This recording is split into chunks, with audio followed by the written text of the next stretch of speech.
वक्फ कानून पर supreme court का बड़ा फैसला आया है। कोर्ट ने कहा कि पूरे कानून पर स्टे लगाने का कोई आधार नहीं है।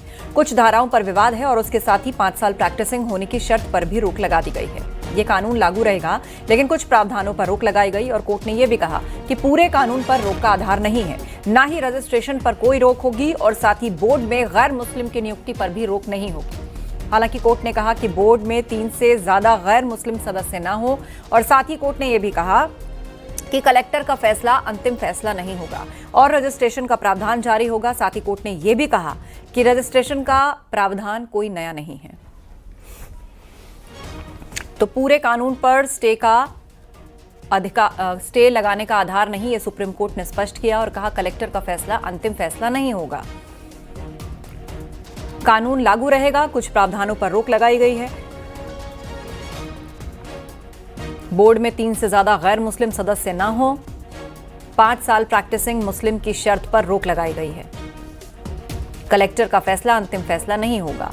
सुप्रीम कोर्ट ने क्या महत्वपूर्ण बातें कही, ये हम आपको बता रहे हैं। इसके अलावा रजिस्ट्रेशन का जो प्रावधान है वो जारी रहेगा। रजिस्ट्रेशन का प्रावधान कोई नया नहीं है, ये पूर्व से चला आ रहा है। सुप्रीम कोर्ट ने कुछ धाराओं पर भी रोक लगाई है।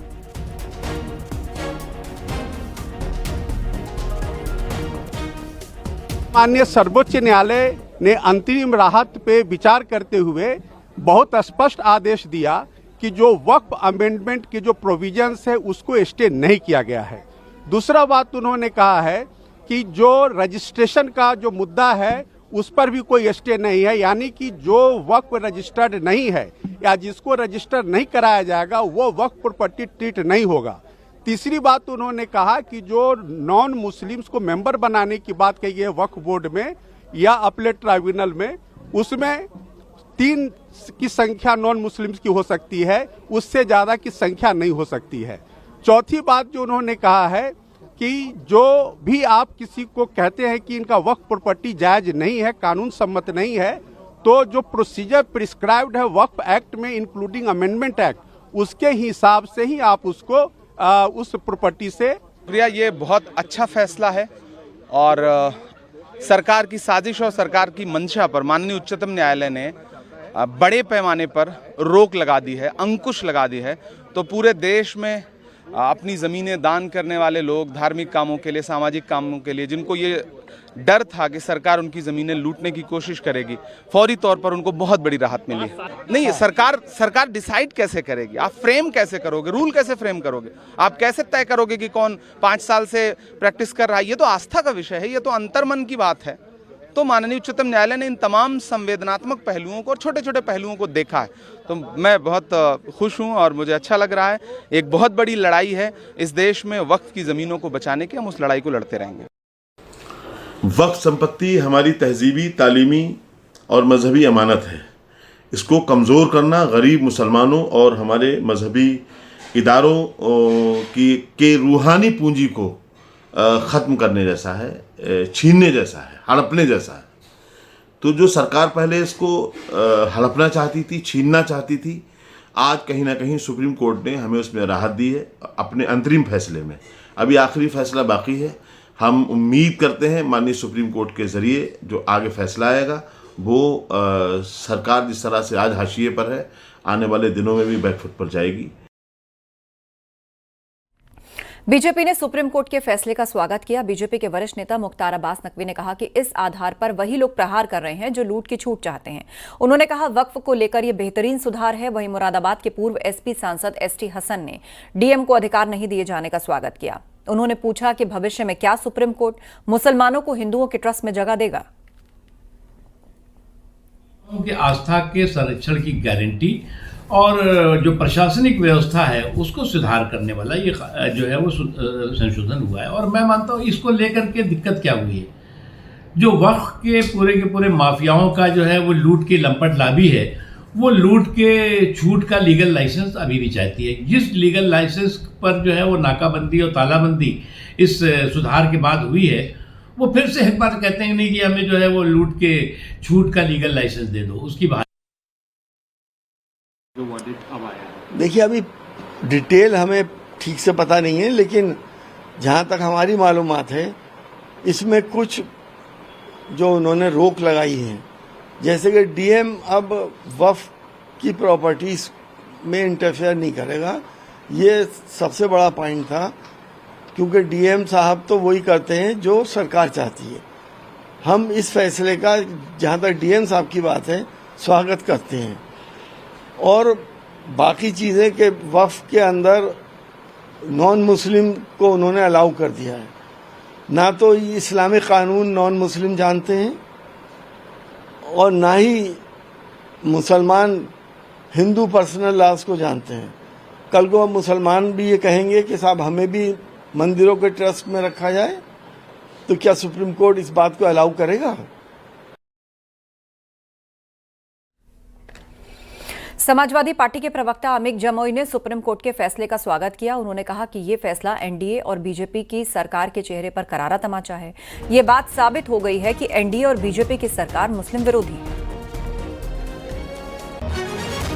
माननीय सर्वोच्च न्यायालय से हम सब लोगों को ये उम्मीद थी कि चाहे वो वक्फ बाय यूजर का इशू हो, चाहे वो सीईओ के मुस्लिम होने ना होने का इशू हो, या वक्फ बोर्ड में मेंबर का इश्यूज हो, या रजिस्ट्रेशन का इश्यूज हो, इस पर एक बहुत बड़ा रिलीफ माननीय सर्वोच्च न्यायालय ने, जो पिटिशनर्स थे और समाजवादी पार्टी की तरफ से हमारे एमपीज भी जो है सुप्रीम कोर्ट में माननीय सर्वोच्च न्यायालय में पिटिशनर थे, एक हमें रिलीफ मिलने का काम हुआ है।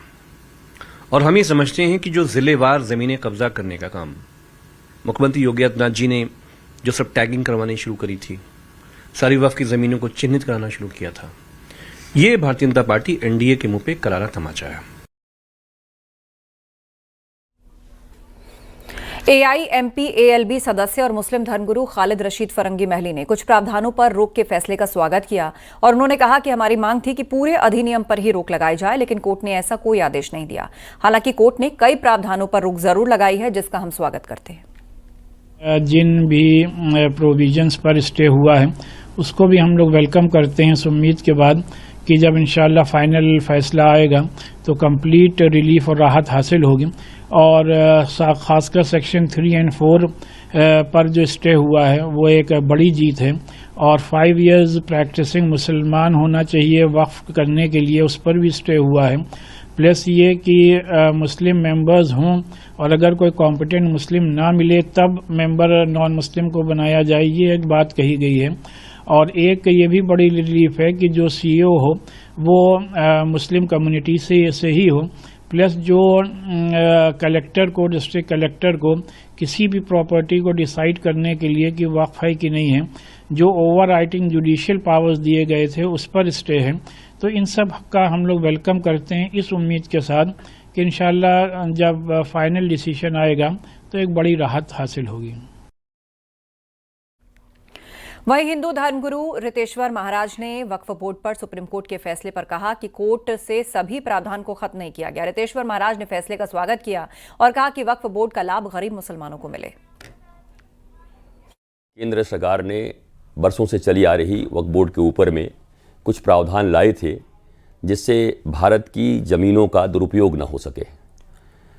मुसलमान इस देश के अभिन्न हिस्से हैं और सुप्रीम कोर्ट के फैसले की अभी मीमांसा होनी ज़रूरी है। अभी तत्काल ही आया है, उस पर लोग अपनी अपनी राय रखेंगे, पढ़ेंगे। मैं भी उसको तफसील से पढ़ूंगा अच्छे से, पर इतना ज़रूर कहूँगा कि प्रथम दृष्टया ये देखने में ठीक लग रहा है कि सरकार के पूरे प्रावधान को कोर्ट ने खारिज नहीं किया है। उन्होंने जो कुछ अमेंडमेंट्स दिए थे उस अमेंडमेंट्स को उन्होंने स्वीकार किया है, परंतु जो मुस्लिम पक्ष की मांग थी, उस संस्कृति की मांग थी, उसके ऊपर भी सुप्रीम कोर्ट ने ध्यान देते हुए कि भाई जैसे मुस्लिम ही उनका सीईओ होना चाहिए, 3 से ज़्यादा गैर मुस्लिम नहीं होने चाहिए, ये सब जो प्रावधान है, मुझे लगता है एक अच्छा फैसला मैं देख रहा हूँ, जहाँ दोनों पक्षों को, सरकार को भी और भारत की जनता को भी संतुष्ट करने का प्रयास किया गया है। और केवल संतुष्ट का प्रयास नहीं किया गया है, प्रयास ये है कि जिन चीज़ों का दुरुपयोग हो रहा हो गलत कानूनों के कारण या ढीले कानूनों के कारण, सरकार ने एक प्रयत्न किया था कि कठोर कानून बना करके वास्तव में वक्फ बोर्ड का जो लाभ है वो गरीबों को मिले, वो उनके ही संस्कृति के गरीब लोगों को मिले। कहीं ना कहीं वो ढीले कानून थे जिसके कारण उसका लाभ उन लोगों को नहीं मिल रहा था। सरकार ने उसके लिए प्रयास किया था और मुझे लगता है ये फैसला अभी और पढ़ना होगा, अच्छे से देखना होगा, पर पहली बार देखने में लगता है कि एक ठीक फैसला सुप्रीम कोर्ट ने दिया है। 2027 विधानसभा चुनाव से पहले बीजेपी पार्टी स्तर पर वोटर लिस्ट की जांच करेगी। बूथ स्तर पर चलने वाले अभियान में लोगों के घर घर जाकर मतदाताओं का सत्यापन किया जाएगा और इस जांच के बाद पार्टी फर्जी मतदाताओं और जिन लोगों के नाम 2 जगहों पर वोटर लिस्ट में इंक्लूडेड हैं उनके नाम कटवाने की कोशिश करेगी। बताया जा रहा है कि राज्य निर्वाचन आयोग की मतदाता सूची में करीब 1.5 करोड़ मतदाताओं के नाम ग्राम पंचायत और नगरीय निकाय की मतदाता सूची दोनों में होने की बात सामने आई है।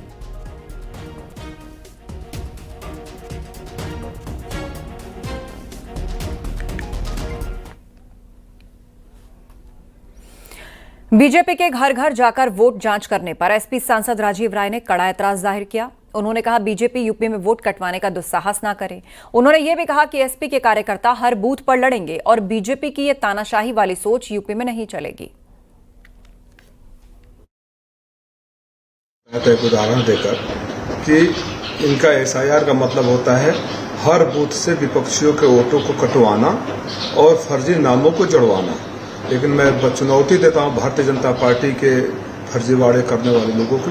उत्तर प्रदेश में समाजवादी कार्यकर्ता बूथ बूथ पर तैयार है दुस्साहस न करना, वोट की डकैती और चोरी बूथों पर करने का।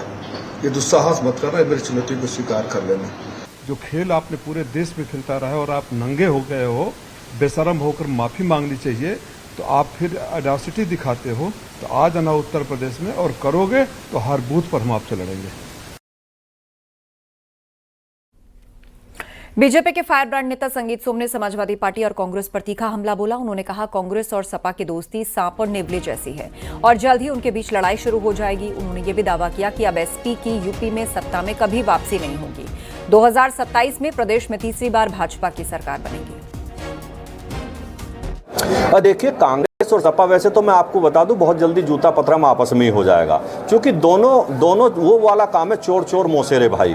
दोनों का काम चोरी है, चाहे कोई टोटी चोरी करता हो चाहे कोई कुछ और चोरी करता हो। देश को इन्होंने लूटा है। प्रदेश को अखिलेश यादव जी ने और उनके सरकारों ने जिस तरीके से लूटा है, कंगाल किया है। आज बीमार प्रदेश हुआ करता था, आज उसी प्रदेश को भारतीय जनता पार्टी की सरकार ने और योगी जी की सरकार ने, आज पूरी दुनिया में उत्तर प्रदेश का अलग नाम है। इन्वेस्टर आ रहे हैं, लोग यहाँ आते हैं, लोग डरते नहीं है। जितने माफिया थे वो अल्लाह में प्यारे हो गए।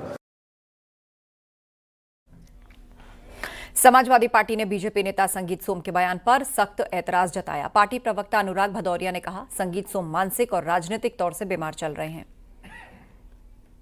मुझे लगता है संगीत सोम जी मानसिक रूप से, सामाजिक रूप से, राजनीतिक रूप से बहुत परेशान हैं। मेरा उनका सुझाव है कि आप एकांत में बैठ के प्रभु का स्मरण कीजिए, तो आपको पता चलेगा कि जनता के असली मुद्दे क्या हैं। मेरठ के विक्टोरिया पार्क में चल रही रामकथा के दौरान जगतगुरु स्वामी रामभद्राचार्य ने मुस्लिम महिलाओं की हालत पर चिंता जताई। उन्होंने कहा कि जितनी दुर्गति इस्लाम परंपरा में महिलाओं की हुई, ऐसी कहीं नहीं देखी जाती। एक महिला से 25-25 बच्चे पैदा करना और फिर उनको वृद्ध होने पर 3 बार तलाक कहकर छोड़ देना, ऐसा यूज एंड थ्रो हमारे यहाँ नहीं है। हमारे यहाँ महिलाओं को देवी माना जाता है।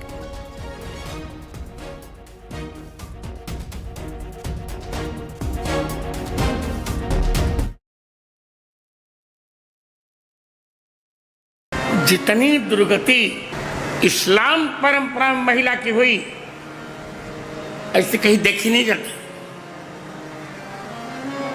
एक महिला से 25-25 बच्चा पैदा करना, और फिर उनको वृद्ध होने पर 3 बार तलाक करके छोड़ देना,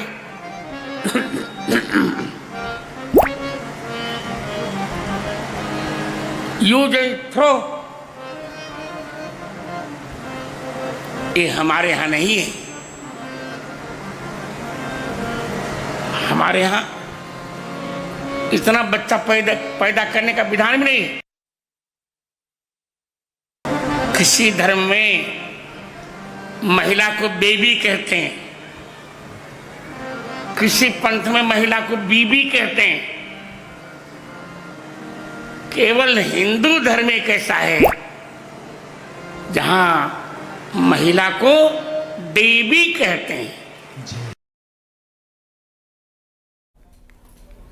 जगतगुरु रामभद्राचार्य और दूसरे हिंदू धर्मगुरुओं के मुस्लिम समाज पर लगातार सवाल उठाए जाने के बाद मौलाना शहाबुद्दीन रजवी बरेलवी ने एतराज जताया। उन्होंने कहा, हिंदू धर्मगुरु अपने धर्म का प्रचार प्रसार करें, मुस्लिम समाज की तरफ झांकने की कोशिश न करें। उन्होंने कहा, इस्लाम में महिलाओं के अधिकार सुरक्षित हैं और मुसलमानों को हिंदू धर्मगुरुओं के उपदेश की आवश्यकता नहीं है। जरूरी आजकल कथावाचक मुसलमानों पर और महिलाओं पर ज़्यादा मेहरबान है और कुछ न कुछ आपत्तिजनक बातें कहते हैं जिसका जवाब देना ज़रूरी होता है। कथावाचकों को चाहिए कि वो अपने समाज के दरमियान जो बुराइयां हैं उन बुराइयों को दूर करें, मुसलमान समाज की तरफ न देखें। हमें उनकी ज़रूरत नहीं है, उनकी आवश्यकता नहीं है। संभल के एसपी सांसद जियाउर रहमान बर्क ने एटीएस यूनिट बनाने का विरोध किया है। उन्होंने कहा कि संभल में इसकी जरूरत नहीं है, यहां इंडस्ट्री, रोजगार और यूनिवर्सिटी की जरूरत है। उन्होंने ये भी आरोप लगाया कि एटीएस यूनिट की आड़ में मुसलमानों को परेशान किया जा रहा है। संभल से हिंदुओं के पलायन को सरकार के दावे को उन्होंने गलत बताया। ये कहा कि हमारे संभल के लोगों को, यहाँ संभल के बासिंदे हैं, उनको एटीएस कार्यालय की जरूरत है। उनको ज़रूरत है यहाँ पे यूनिवर्सिटी की, अच्छे मेडिकल कॉलेज की और उद्योग की, जिससे कि लोगों को रोजगार मिल सके। जो एक बात कही जा रही है कि लोग संभल से गए हैं, संभल से लोग डर से नहीं गए, पलायन नहीं करा, बल्कि पूरी से सुविधाएं मिलाई। अगर बीजेपी की सरकार ये कहती है कि हम यहाँ के लोगों का सम्मान करते हैं, तो अगर आपने यूनिवर्सिटी खोलोगे तो ऐसा थोड़ी नहीं कि मुस्लिम समाज के बच्चे ही पढ़ेंगे, उनसे आपको चिड़ हो सकती है मुसलमानों से, लेकिन हिंदू समाज के भी जो लोग रह रहे हैं उनके बच्चों का भी भविष्य सुधरे। समाजवादी पार्टी के नेता अनुराग भदौरिया ने मंत्री संजय निषाद पर निशाना साधा। उनका कहना है कि संजय निषाद को आत्मचिंतन की जरूरत है, क्योंकि उनका स्टैंड क्लियर नहीं। कभी वो बीजेपी के खिलाफ कुछ बोलते हैं, कभी विपक्ष के खिलाफ कुछ बोलते हैं। मुझे लगता है कि संजय निषाद जी आजकल राजनीतिक रूप से बहुत परेशान हैं। वो अपनी जिम्मेदारी से भाग रहे हैं। मंत्री हैं, उनकी जिम्मेदारी बनती कि जनता की समस्या का समाधान करें, लेकिन जनता की समस्या की बात ना करके कभी भारतीय जनता पार्टी के बारे में कुछ बोलते हैं, कभी विपक्ष के बारे में कुछ बोलते हैं। मुझे लगता है उनको आत्मचिंतन करने की जरूरत है। एसपी के राज्यसभा सांसद रामजी लाल सुमन ने मंत्री संजय निषाद पर निशाना साधा। आरक्षण की लूट के आरोपों पर उन्होंने कहा कि संविधान में आरक्षण की व्यवस्था की गई है और संजय निषाद की टिप्पणी का कोई मतलब नहीं है। तो किसने क्या टिप्पणी की है वो अलग सवाल है, लेकिन मेरा आग्रह है कि उन्हें कुछ निश्चित जानकारी इस सवाल पर देनी चाहिए। लूट के केंद्र कहाँ है, कौन लूट कर रहा है, कौन इसके लिए जिम्मेदार है। तो हवा में कोई बात करना न्याय संगत नहीं है। संविधान में आरक्षण की व्यवस्था की गई है और उसी के हिसाब से आरक्षण मिल रहा है। अगर उन्हें कोई निश्चित जानकारी हो तो इस तरह की टिप्पणी करना, वरना इस तरह की टिप्पणी का कोई मतलब नहीं। सीएम योगी ने आज बॉलीवुड एक्ट्रेस दिशा पाटनी के पिता रिटायर्ड डीएसपी जगदीश सिंह पाटनी से फोन पर बातचीत की और जगदीश पाटनी से पूरा घटनाक्रम उन्होंने जाना और कहा कि डरने की कोई जरूरत नहीं, परिवार को पूरी सुरक्षा मिलेगी, बदमाशों पर कठोर कार्रवाई होगी। कुछ दिन पहले दिशा पाटनी के बरेली वाले घर पर फायरिंग हुई थी और फायरिंग के बाद से बदमाश फरार हैं।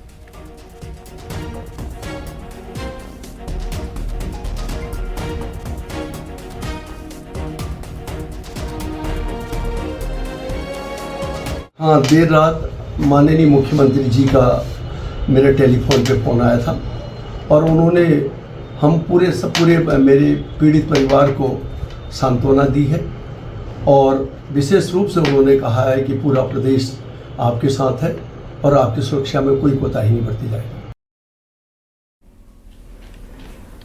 बहराइच में एआईएमआईएम के प्रदेश अध्यक्ष शौकत अली ने राजा सुहेलदेव को लेकर विवादित बयान दिया। एआईएमआईएम के प्रदेश अध्यक्ष शौकत अली ने राजा सुहेलदेव को लुटेरा बताया और शौकत अली ने कहा कि लुटेरों से बचाने वो जो जिसकी बात कर रहे हैं सुहेलदेव कौन था? वो सालार मसूद गाजी लुटेरे नहीं थे, सुहेलदेव लुटेरे थे। सालार मसूद गाजी मुसलमान थे और मुसलमान के खून में शामिल है कि वो इंसाफ परस्त होता है।